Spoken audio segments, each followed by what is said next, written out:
If you wanted to influence a Democratic election 40 years ago, the playbook was relatively straightforward. You set up a meeting in a dimly lit room, passed a briefcase of cash, or routed funds through a complex web of shell companies. Today, the landscape is unrecognizable. We are witnessing a massive convergence of high finance, decentralized technology, and political power, highlighted by recent financial disclosures showing unprecedented personal income surges from digital assets and crypto ventures.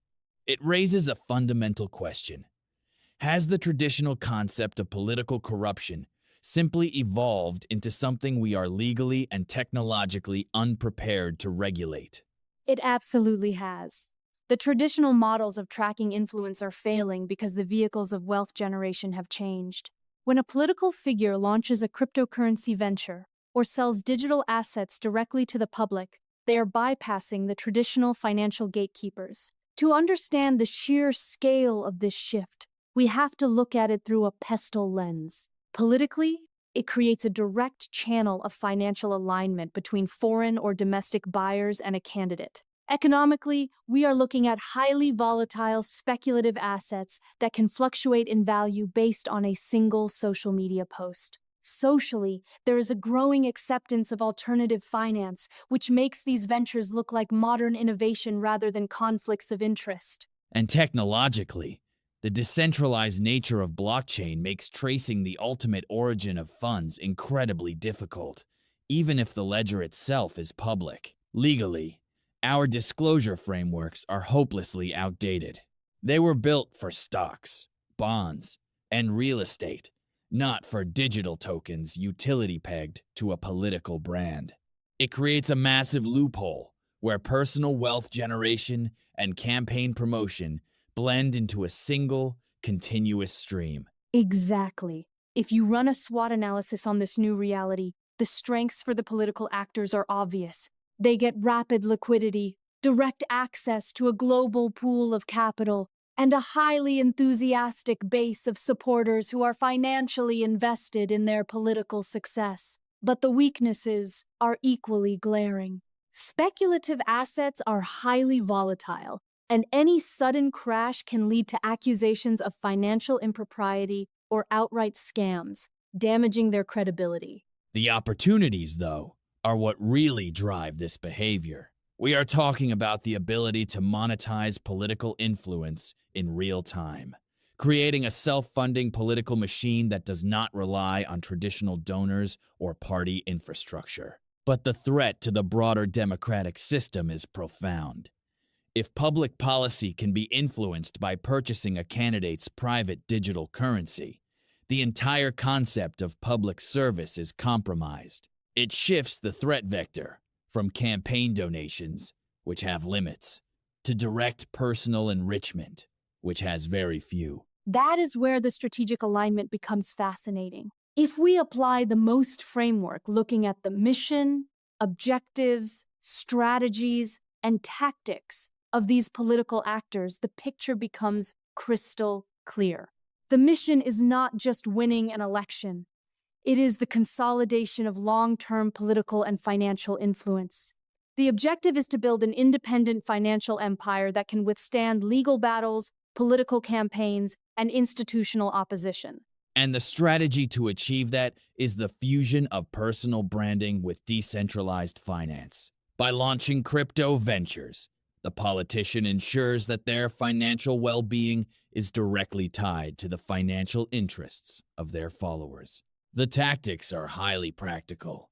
Promotional campaigns disguised as financial opportunities, leveraging rallies to drive token value, and exploiting the lag in regulatory oversight to maximize gains before the rules can catch up. It is a brilliant, albeit deeply concerning, alignment of incentives. Speaking of strategic insights and unpacking complex global dynamics, this is actually a perfect moment to remind our listeners about what we do here. You are listening to The New Sentinel, a podcast dedicated to providing in-depth discussions and deep dives into a wide array of topics. From the glitz and glamour of pop culture to the strategic intricacies of military operations, we cover it all. Each episode is thoughtfully crafted to offer you a comprehensive understanding of the subject matter, featuring expert interviews, detailed analysis, and engaging storytelling. Whether you are a pop culture enthusiast or someone with a keen interest in global security, the New Sentinel has something for everyone. Tune in, view, subscribe, comment, and post an inquiry to stay informed and entertained. Now, let us get back to how these financial dynamics play out on the grand stage. To really understand why politicians and regulators behave the way they do in this environment, we have to look at this through the lens of game theory. We are essentially looking at a strategic game played between three main actors: the political figure, the regulatory institutions, and the voting public. Right. Let us map out the payoffs. For the political figure, the dominant strategy is to exploit the regulatory gray areas as aggressively as possible. If they self-regulate or hold back out of ethical concerns, they lose out on massive financial resources that their opponents might exploit. In game theory terms, compliance yields a lower payoff than non-compliance, especially when the probability of immediate legal punishment is low and the financial reward is high. And what about the regulators? Their dominant strategy is often delayed intervention. If they move too quickly to crack down on crypto ventures, they face accusations of political bias, weaponizing regulatory agencies, or stifling technological innovation. So, their payoff is maximized by waiting for clear legal precedents or public consensus, which gives the political actors a massive window of opportunity to operate unchecked. This leads us to a classic Nash equilibrium where the politician continues to innovate new ways to generate personal income through digital assets, and the regulator remains perpetually behind the curve. The public, meanwhile, is caught in a prisoner's dilemma. If voters collectively demand strict transparency, they might clean up the system, but individual factions within the electorate are incentivized to ignore the corruption of their preferred candidate to ensure their side wins the election.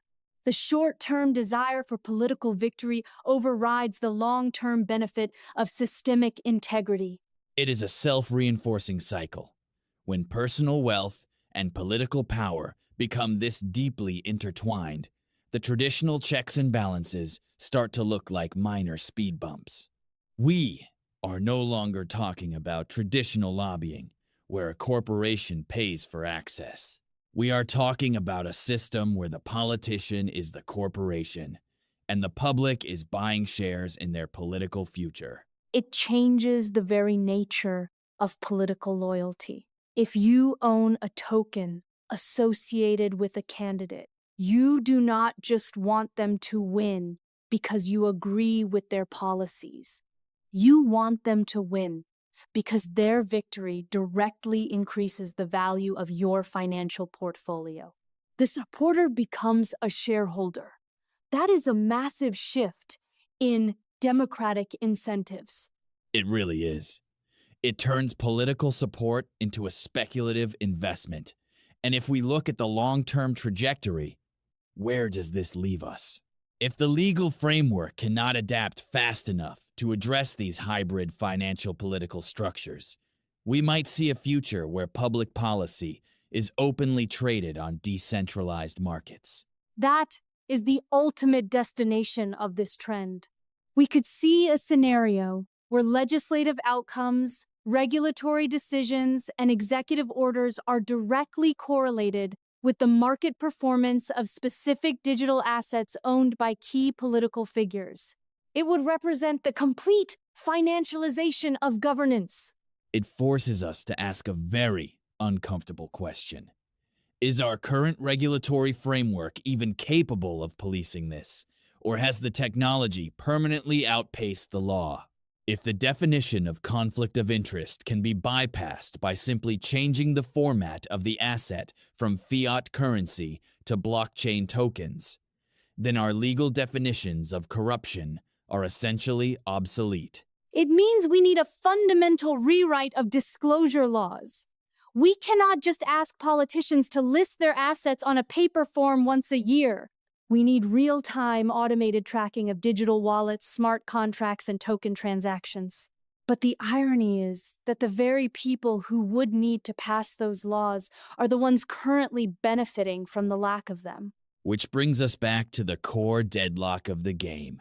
The players who write the rules are the ones playing the game. And right now, the rules are highly profitable for them. It leaves the future of democratic transparency in a very precarious position. As we watch these financial disclosures reveal greater surges in personal income, we are not just looking at individual wealth. We are looking at the blueprint for the future of political influence. It is a blueprint that is being drawn in real time, and the ink is drying faster than the public can react. The question is whether the electorate will recognize the shift before the boundary between private wealth and public office disappears entirely.